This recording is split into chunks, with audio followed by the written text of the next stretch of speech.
You can hold the whole world in your hands. But if you lose yourself, what good is it? In a world that constantly pushes us to be better than others, the Origin Drop channel invites you to do the opposite. Turn inward, slow down, and live more authentically. Each video is a gentle drop of water falling into your soul, to wash away your worries, to shine a ray of compassion, awareness, and peace. Don't chase the big waves. Listen to the quiet flow from the source, where peace has always been there, waiting for you to return.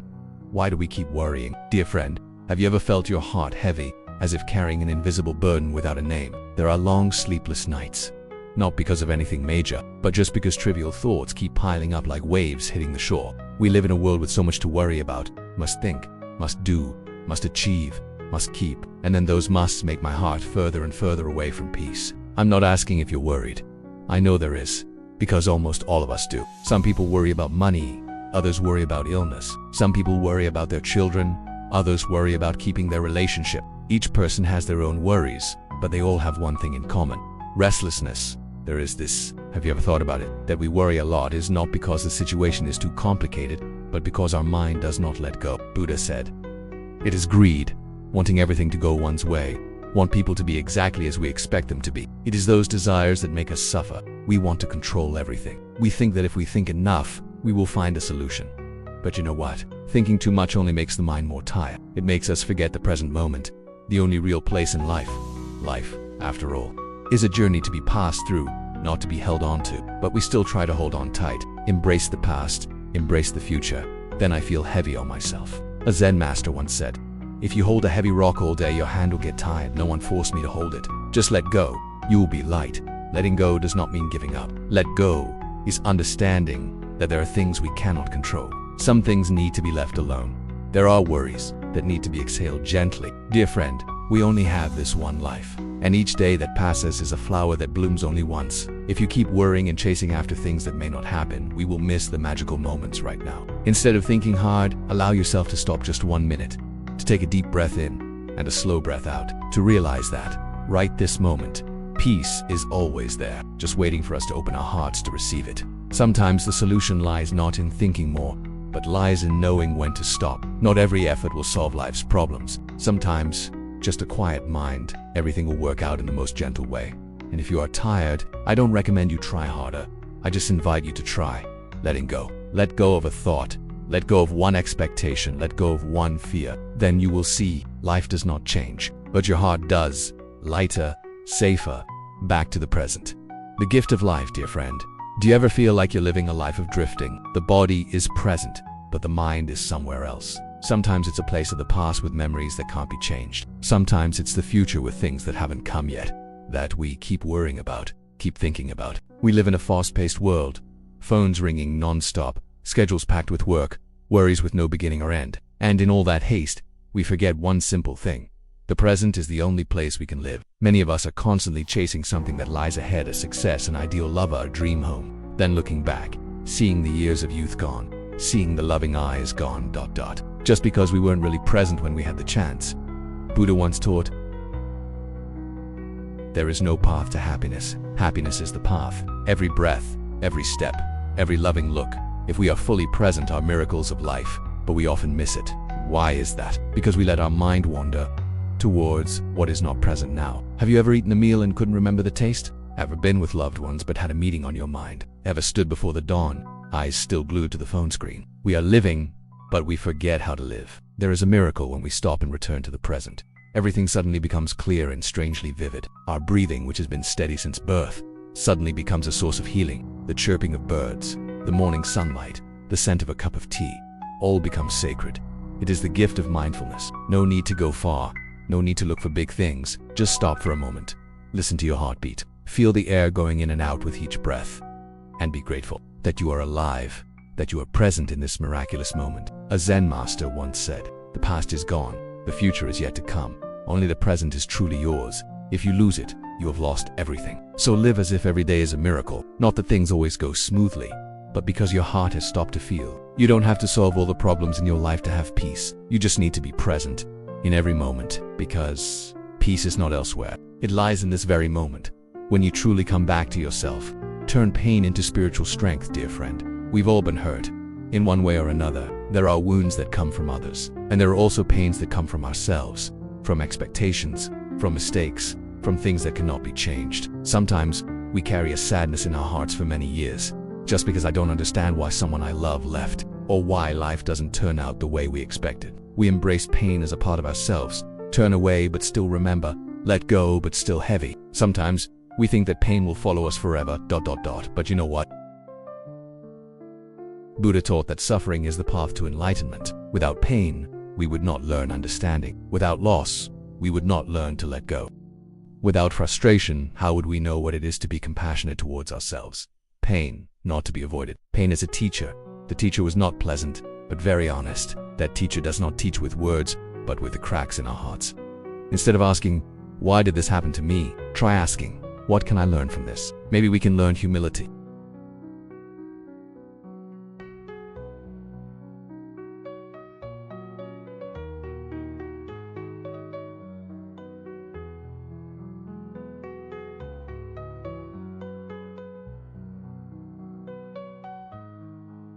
If you have experienced loss, do not be quick to hate what is past.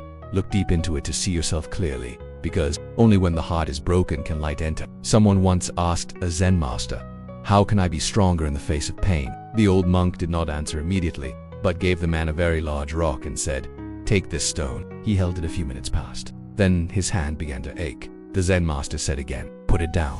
And as the stone fell from his hand, a feeling of relief spread throughout his body. "Hold on tight, it's tiring." The Zen master said, "Pain is the same. Let go, it will be light. But do not let go with resentment, but let go with understanding and love." Dear friend, we cannot choose everything that happens in life, but we can choose to face and transform them. Don't let a wound dim the light within you. Let it be a mirror, reflecting your heart, and from there, you will move forward, stronger, deeper, and more loving. Pain is inevitable, but it is not the enemy. It is the door. Step through. You will see another version of yourself, quieter, lighter, more compassionate, and who knows, one day,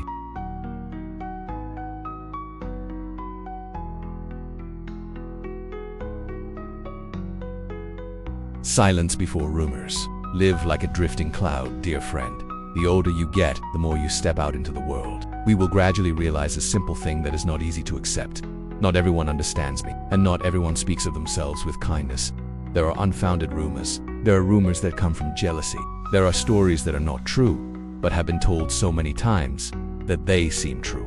What will you do then? Some people choose to resist. Some people choose to remain silent. Some people choose to suffer, and some people choose to let go. Buddha said, "No one can control the tongues of the world, but we can control our own mind." Don't let other people's words define your worth, because rumors are not mirrors. Only your mind knows who you are. You don't have to rush to justify yourself to the world. For the truth, no need to shout. The truth, just enough time and silence. There is an old story that says, a man was falsely accused in public. Everyone is talking, everyone is criticizing, but he still calmly worked and lived honestly. Years later, the truth came to light. The other person had a peaceful life, without hatred, without revenge. People ask, "Why didn't you speak up when you were falsely accused?" He just smiled, "Because I know rumors are wind. The more I chase it, the more it stirs. Just stand still and it will melt away."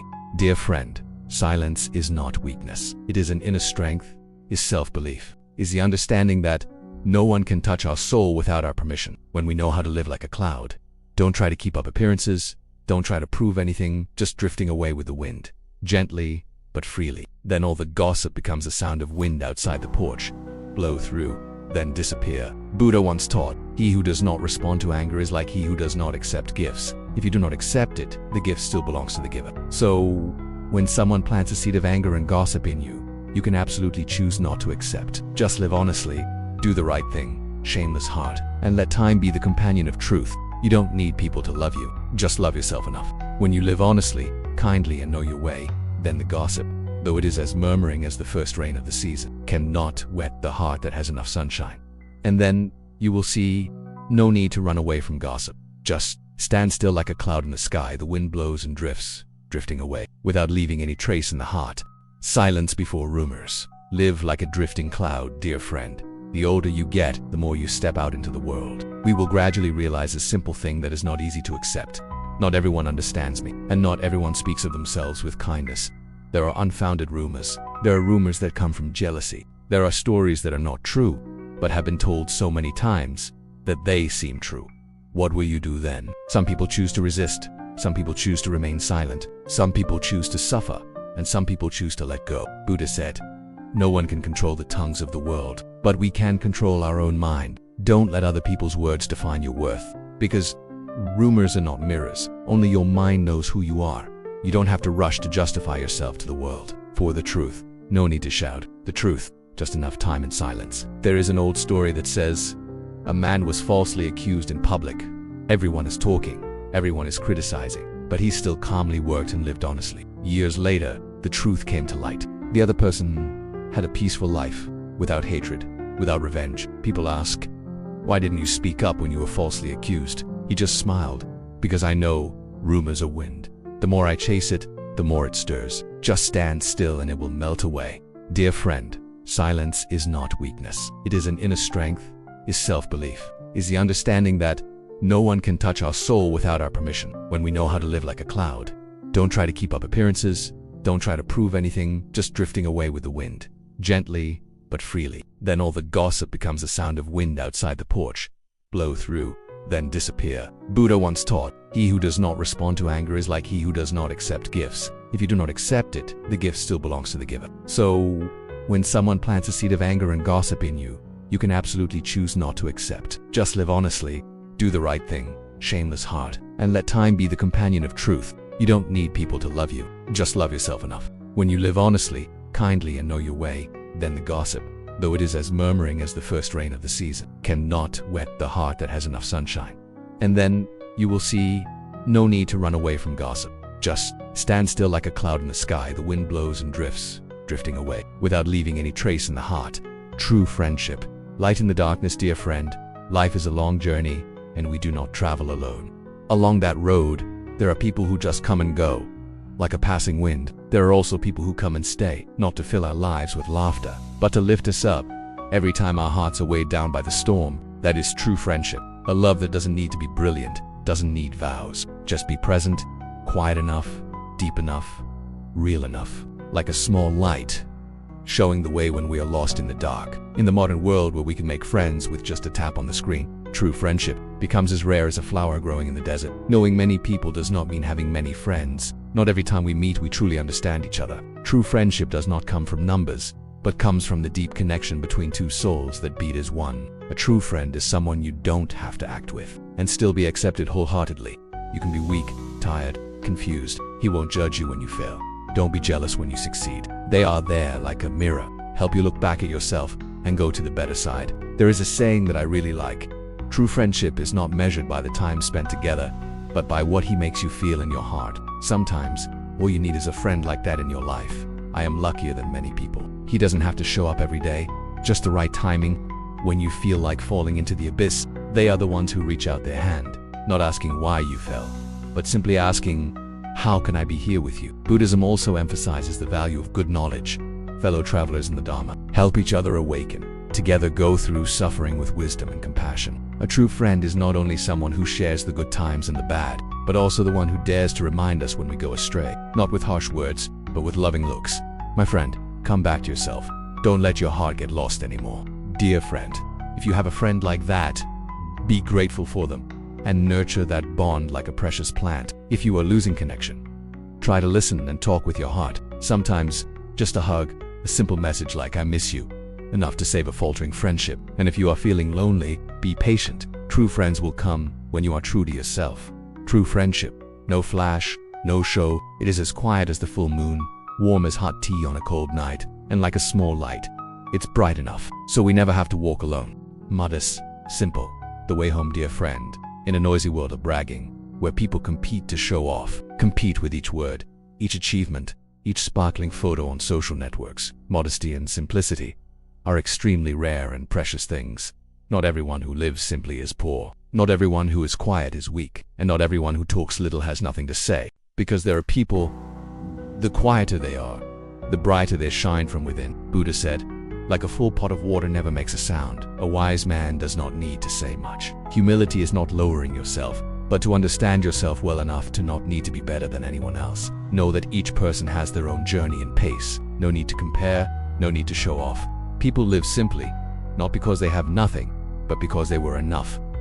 Enough inside, so no need to paint outside. Have you ever met someone who just needs to be around? My heart is at peace. He doesn't say big words, doesn't try to attract attention, but there is a very gentle, very real presence. It is the energy of simplicity and humility. Simplicity, not giving up everything, but keep what is essential and let go of the things that keep us away from ourselves. Humility is not forgetting your own worth, but without having to polish it to get recognition. In a world of speed, fame, and showmanship, simplicity like a small house at the end of a dirt road.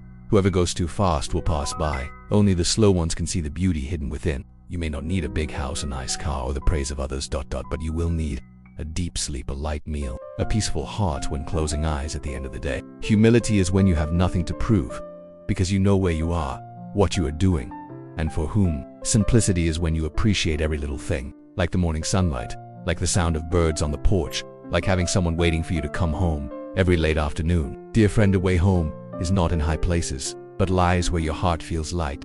When you live simply, you don't need to carry too many things. When you are humble, you are not blown away by the winds of life. You will walk lighter, breathe deeper, and see life. Don't need much, just enough. Try to slow down, fold a mess into a paper boat, let it go with the flow, then you will see. Peace is not in big things, but lies in humility and simplicity. That's when you know you're really home. Filial piety, the foundation of peace, dear friend. In life, there is an irreplaceable relationship. That is the grace of birth. No matter where you go, how much success, how many assets do you own, there is still a place. Just think about it. Is my heart wants to calm down and cry. Home with parents waiting, Buddha said. Filial piety is the highest of all virtues. A person, even though he practices, keeps precepts, and recites sutras, without filial piety to parents, then still have not entered the true door of the religion. Because parents not only give birth to our bodies, but also the first people to teach us what unconditional love is. A person who is willing to sacrifice youth, health, and even personal life, to give us every bowl of rice, sleep, and piece of clothing in the winter. There is an irony. When we were young, we needed our parents every minute of every day. When we grow up, we rush, and then only come back when your heart feels empty. And parents, they don't need much. Just a call, a hug, a listening eye. It was enough for them to live happily for a week. Dear friend, filial piety does not lie in great things. It lies in being fully present. When you put your phone down to eat with your mom, when you sit and listen to your father tell an old story that you have heard dozens of times, but still nodded as if it was the first time. When you take the time to go back to your hometown, even just for one day, to take a walk around the garden with your father, that is filial piety. His religion is the deepest foundation for us to live as a complete human being. Someone asked, how to quickly attain enlightenment? A Zen master replied, go home, wash your mother's feet, then talk about practicing. Because filial piety is inseparable from the Dharma. People who love their parents will know how to love sentient beings. People who know how to be patient with their parents will know patience in life. Filial piety, that is the blessing, the root of lasting peace. If you still have parents, please don't wait until it's too late. Love while you still can be loved. Ask questions while they can still hear. Hold their hand while their hand is still shaking and wait. Because one day, the call dad, mom, ... will only echo in memory. And if your parents are gone, then please live well. As a deep gratitude to the one who gave you this body. You can also light an incense stick, send a prayer, or simply sit still, remembering them with all your heart. Dear friend, filial piety is not just filial piety. It is the foundation for being human, solid, kind, and peaceful. And when you live a life of filial piety, no matter how stormy life is, your heart will still have a place to anchor. Father's love, mother's love, the home of every soul. Living truthfully, the mirror of the soul, dear friend, in a world full of roles, living authentically is an act of courage. Be brave enough not to act strong when you are tired. Have the courage to say I do or no when people expect you to have an answer. Be brave enough not to be better than others, just better than yourself yesterday. Buddha said, honesty is the foundation of morality. People who keep a sincere heart, even if they do not practice much, can still sow light. Honesty is not saying everything that is on your mind, but live without betraying yourself. Don't dress yourself up to be loved. Don't force a smile to hide the brokenness in your heart. Do you ever get tired of acting too much? Acting fine while falling apart inside? Acting nice while still holding anger? We don't have to be perfect. We just need to be honest with ourselves. There is a saying I really like. When you are honest, you can sleep peacefully. When you're fake, you're always on guard. Genuine, not showy, but it brings peace. You won't have to remember what you said to keep up appearances. You won't have to struggle every day to live up to someone else's expectations. You just need to be yourself. Simple, complete, and pure. Live, honestly. It is when you know how to admit your mistakes without feeling ashamed. It is when you dare to say, I am not okay, without fear of being seen as weak. It's when you stay silent about things that are wrong, without arguing, because you know the truth needs no sound. Buddhism teaches us to look back at ourselves, not to blame myself, but to understand yourself, love yourself, and transform yourself. Every day, take a few minutes to look into your mind. Did I lie today? Is there any forced behavior? Have you done anything against your conscience? Because only when the heart is clear as a mirror, we can see clearly what is right and what is wrong, what is to be nurtured and what to let go of. Dear friend, living authentically doesn't make your life easier, but will make your soul lighter. In a world where people run after images, you choose the light of truth, because there will be people who love you not because you are beautiful, but for you. Live like water, clear, but not ostentatious. Live like the wind, gentle, but brings breath to the whole forest. Be yourself. No copy, no mask, no embellishment. Because in the end, what brings you the most peace, it's not how much you have or how admired you are, but when you close your eyes, your mind has nothing to hide. It is the mirror of the soul. It is the light that never goes out. If these words touch your heart, if in every breath you are also looking for a place to return to, then the source of water is where you can stop, listen, and move on with a lighter heart. Subscribe to the channel so that whenever life gets too noisy, just open a video and you can find yourself among peaceful drops of water. So a drop of understanding, watering a seed of love, and together return to the source of silence within yourself.